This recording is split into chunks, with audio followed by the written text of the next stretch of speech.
Hi, consider this situation. You're in a very competitive real estate market. It's a really tough market for buyers, but you've been successful on this transaction. You're the buyer, you put a property under contract on Tuesday, and then on Friday, you get a call from your broker, say, and your broker says, sorry, I heard from the listing broker that the sellers changed their mind. They don't intend to close with you, buyer. They're going to go with a higher and better another buyer. Well, does you, the buyer who put the property under contract, have recourse against the seller? And the answer is yes. But stay tuned for a second. I need to distinguish this video from a prior video that we recorded and posted on October 26th, 2015. In that video, we were talking about late seller defaults. We are not talking about sellers refusing to close in that video.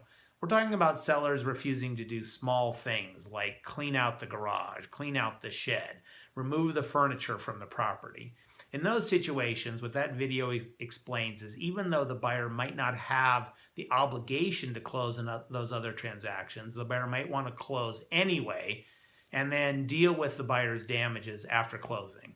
That's not what this video is about. What this video is about is situations where the sellers essentially are saying, we are refusing to honor this contract. Okay, back to this situation. Does the buyer have leverage? Yes, the buyer has leverage. Contracts mean something. But a lot of buyers are disappointed to find out that a bolt of lightning does not emanate from the sky and strike the seller down for breaching the contract. They're not contract police. It's not as though there's a SWAT team that will have a helicopter that will sweep out of the sky, find the seller, slam the seller down on the ground, and hold a gun to the seller's head and said, seller, you must close on this transaction. No. In our system, the buyer has to be proactive. And in our system, the way the buyer is proactive is by filing a lawsuit against the seller. And in Colorado, the state-approved form is clear that the buyer can walk away from the transaction and sue the seller for damages. And the buyer's damages are essentially the difference between the deal that they had and the cost to find an equivalent replacement property, what lawyers call the cost to cover. Another option that the buyer has under the Colorado state-approved contract is to sue the seller for specific performance. Specific performance means getting a court order where the court orders the seller to close with this buyer. And then if the seller does not close with the buyer, the seller is in contempt of court and can be put in jail for refusing to close. Also in Colorado, the contract is clear that the buyer can pursue both specific performance and damages. That is, it takes a while to bring the specific performance lawsuit. It takes a while for that to unfold. In the intervening months, the buyer has living expenses that the buyer might not otherwise have had.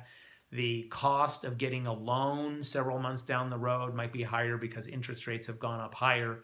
So the buyer could win the specific performance lawsuit and have damages. And in Colorado, both those things are clear. Also, under the Colorado state-approved form, the buyer gets the attorney's fees from the seller if the seller loses the lawsuit. Colorado's contract has a loser pays attorney's fees clause. And then another thing that a seller would consult a buyer about is the buyer does have a powerful remedy of probably recording the contract in the clerk and recorder's office, which would be a significant hurdle put in the way of the seller closing with another buyer. Now, recording a contract is a big deal. It can lead to something called slander of title. It is definitely not something that real estate brokers should advise their clients to do. But it is something that an attorney for the buyer can advise the buyer to do, and is often going to be an important, powerful, inexpensive, and quick remedy for a buyer in these cases. Ladies and gentlemen, that's it. Remember, we live in a complex world. Be careful out there.